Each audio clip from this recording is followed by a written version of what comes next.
アンデッド・バーン、それが俺の名前だ。 Why you mad? Why you mad? Get glad. Stop hating on my swag. Stop hating on my shit.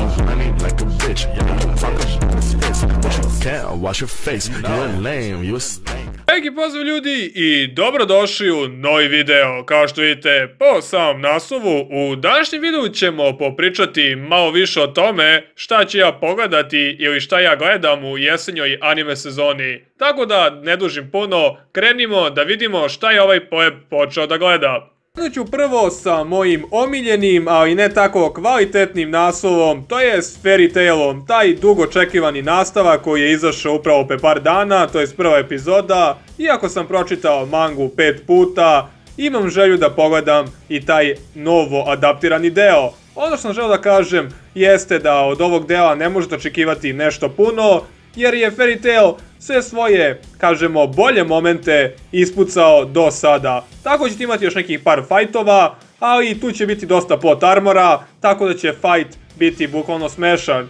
jer će uvek ove dobrice pobediti. Manga je opet produžena, postoji prvi put, dobili smo novi ark, ali ne zna se da li će on biti adaptiran.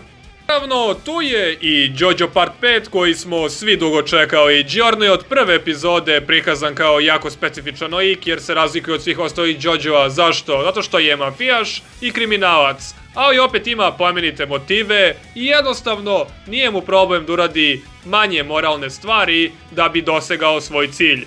Goblin Slayer, još jedan naslov od kojeg sam očekivao podosta, ali prva epizoda nije nešto preterano oduševila jer sam nju trenutno samo i odgledao, ali nadam se da će sam serijal uspjeti da dobro adaptira mangu.